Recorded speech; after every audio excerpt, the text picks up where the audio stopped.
Rope Talk with Matt Dumont. Ladies and gentlemen, welcome to episode 17, Top Rope Talk, here on Quiet Corner TV on YouTube. I am your host, Matt Dumont. This is my co-host, Mike Moran. In the house. Our topic tonight, It's a good one. top 5 wrestlers on the microphone. Not in the ring, not in-ring performers, guys that can talk. The guys that can put seats in every what? How many inches? Put an ass every 18 inches. Exactly. So Thank you, these are guys that we grew up on, but we're going to go past, present. Really, that's it, past and present. Yeah. And I like our list. Well, we can't go future. Well, really. we always can say we don't know who's good moving forward. I mean, we've got a few that are really good right now. Right now. Moving forward, But I think in this list, they're not there I yet. think our theme. Got it. Oh, nope. Try to chop them. Trying to save you. Okay, I got it. Got damn mosquitoes. So I think our theme is that what we grew up on. We grew up on a lot of great people that could rock the mic when they had to and put us in our seats or make us want to buy the pay-per-views. Watch. I mean, I feel like we both have one. I'm not going to give it away. Well, all right, maybe I just did give it away. Our number one's the same. Yeah. It kind of has to be. But besides that, I think our lists are going to be fairly Somewhat different. different. Yeah, absolutely. I'll let you open the floor with number 5. So my number 5, I'm going to take it back to what made me just almost go put me over the edge of love of wrestling.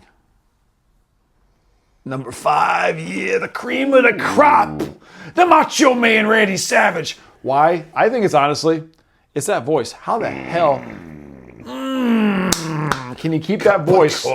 Cup of coffee in the big time.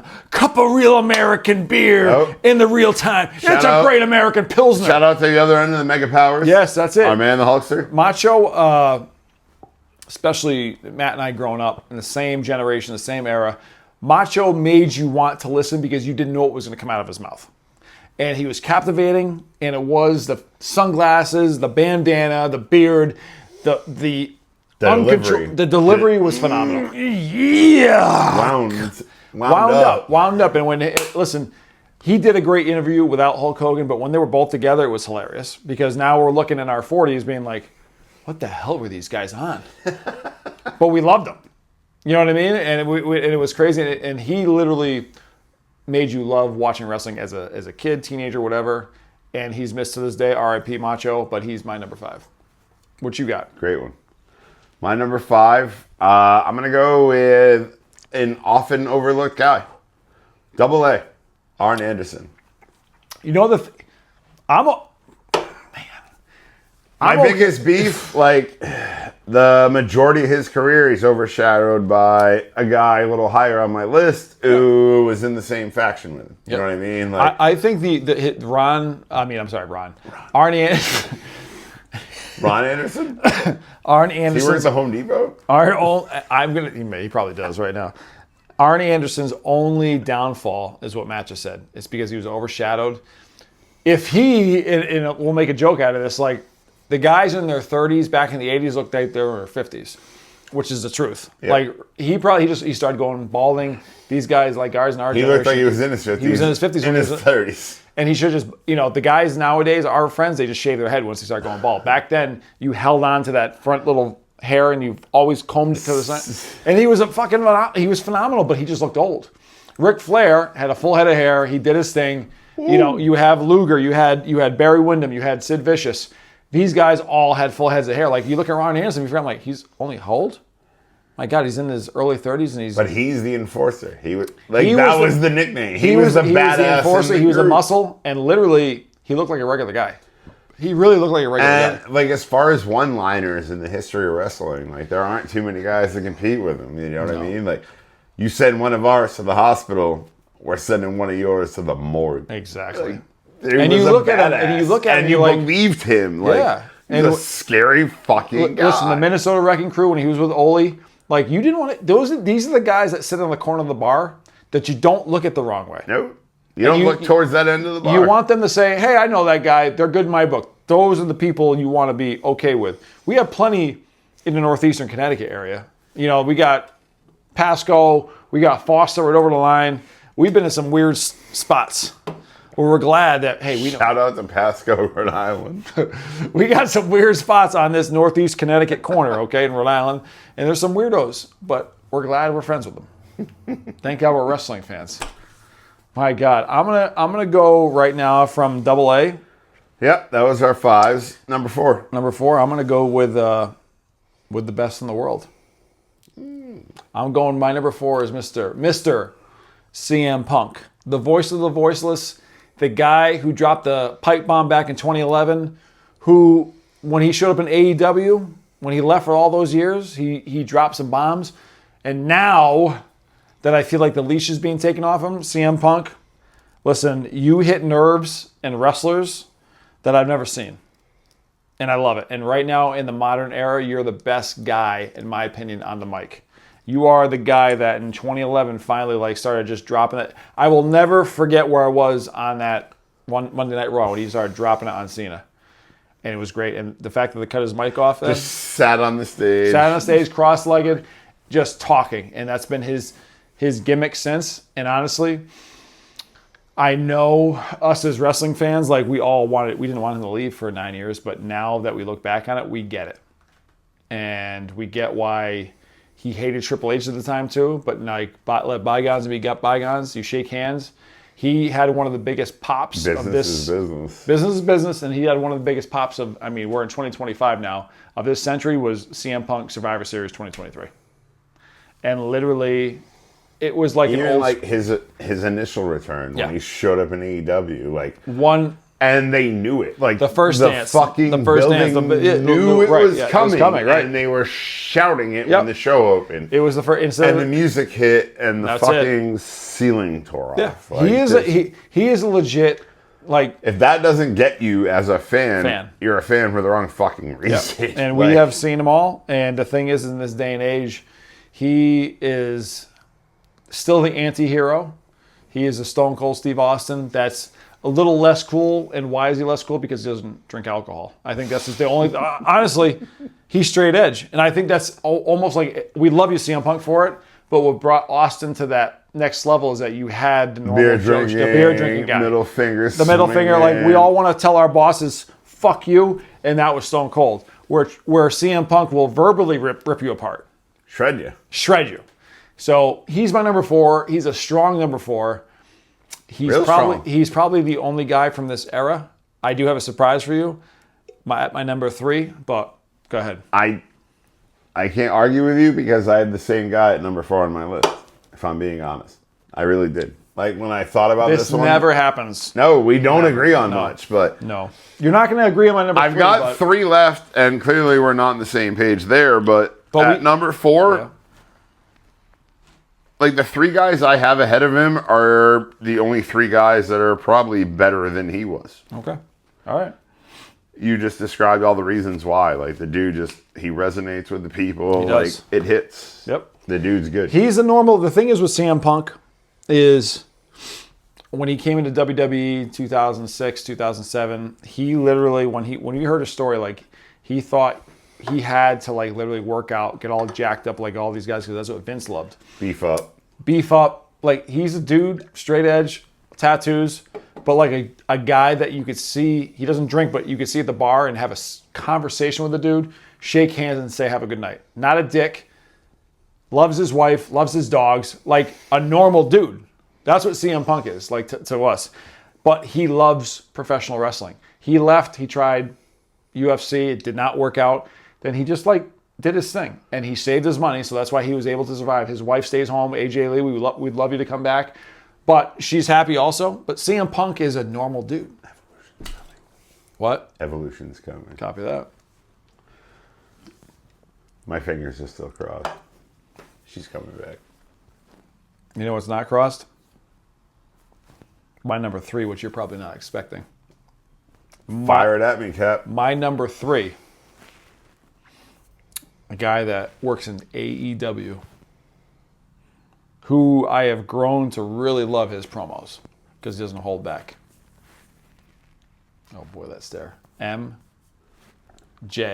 Leaving. Number 3 for me. Fuck MJF. Bro, I'm gonna be short and sweet with you. You are a great heel. You play the part well. You piss people off. You just heard my reaction. You're clearly doing your job You're well. doing your job, MJF. So keep doing what you're doing. Number 3 all time. All time. Like, we're talking history of this game. He's already at 3 on your list. I'm going to make up for it in my 2-1. But MJF right now is number 3. He's better than Punk because he doesn't hold back. He probably does have a couple beverages. He's great on Instagram. He's on Reels. He's on X, Twitter, whatever you want to call it. He doesn't hold back. MJF, my number 3. Your work, your voice does the business for it. He's good. All right. You're number 3. My number 3. I'm going to go back a couple decades. Son of a plumber. The American Dream, baby.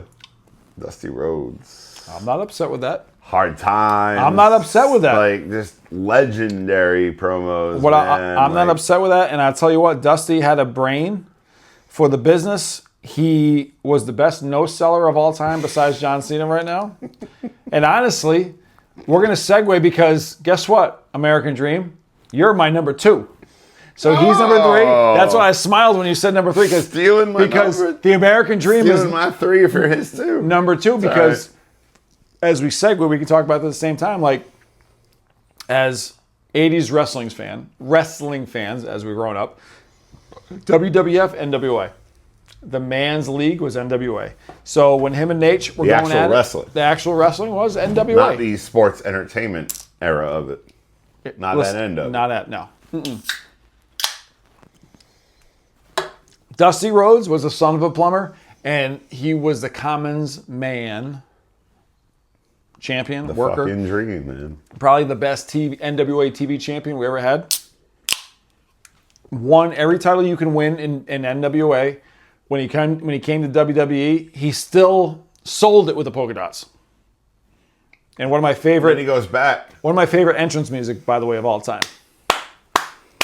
No, go ahead. When he goes back. No, don't worry. I'll play it in a second. Don't worry. Oh, all right. You got to keep going. We're going to go with the show. No, I was saying, when he went back, and then the promo when he teamed up with his son, take on Colonel Parker's stable. It was phenomenal. Listen. As a fan, like, I'm a kid still. I'm, 14, 15 years old. This is one thing I absolutely cannot live without. We know here's dad and his son, and he's cutting this promo. I want to be your partner. I don't need a handshake. See them with the kids. That's it. That's all it was. And father and son. There it is. One of my favorite entrance musics. Cowbell.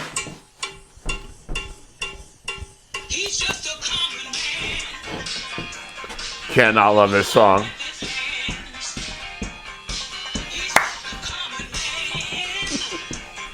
All right. So that was my 3. It's your 2. Care to elaborate anymore on our man, The Dream? Do I need to say anything else? Never. One of the greatest ever. Of all time. So, with Dusty... My 3, your 2. Dusty... Was there a single promo? Like, was there one that just got you? Honestly, the Common Man, the I've Wined and Dined, right? The Wine and Dine one? Kings and Queens, and Wine and Dines, and ate pork and beans, whatever it was. Like, that was it. The hard times. Honestly, and you brought it up already, like, the promo he cut with his son, you knew that was all in here. That was the one. That was the one. That was the one that got me. Like, so Matt and I, if you didn't realize, we're wrestling fans. And when moments hit us here, we let it out. Matt and I were... So it makes it awesome. That's why we're still... Matt and I were together at WrestleMania 24. 29. It's all right, though. 24. When... 29. Hold on. Oh, no, we did watch 24 together. I'm sorry. He's about to get some sweet chin music. I'm about to put him down like Ric Flair. 24? What? WrestleMania 24? We did watch that one together. By far, Ric Flair is probably top 5 match of all time at 58 years old. And we knew what was going to happen because, listen, Vince had it in his head and watching documentaries since then. We cried knew. that many times. We cried. We looked at Matt and I looked at each other with tears in our eyes. Not and looked many away. times in my life I've cried like we that. did, and it was Sadly. tough because WWE Ric Flair, we understand you are who you are, but if you could have had a retirement match then ceremony the next night, that was it. No wrestler has had that before and since. Nowhere ever close. Nowhere ever close, Rick. Nature Boy. All right. He should have left then. All right. We digress. We digress a little bit. My 3, his 2. Yep. My number 2. Here's where we're going to split up a little, I think. All right. Jake the Snake Roberts. Jake was in my top 10. And I'll tell you what. He's my number 2. I'm okay with that. I'm okay. Now, mind you, I am the biggest non-advocate of nope ropes on the fucking planet. Snakes gross me the fuck out. I'm a giant. Things don't scare me. Except for Snakes creep me the fuck out. Hey, scared Andre. Exactly. And it was just the way the dude would deliver a promo. Yes. Like, you'd see the vignette, and he'd start talking. And in a time when everyone's shouting at you, Hogan, Warrior. Yes. You know what I mean, brother? And then Jake's just I'm going to break you down. Yes. That's honestly. Take you apart. And smile and kiss a snake here and there. Yep. Me and Damien, we've got some plans for you. Yeah. It was creepy shit. It was creepy. And it scared the hell out of you as a fan. Like, what's wrong with this guy? Sold it to, like, it's 100% the truth. Like, Jake the Snake, the fact that, like, when he's talking to you, he's sweaty.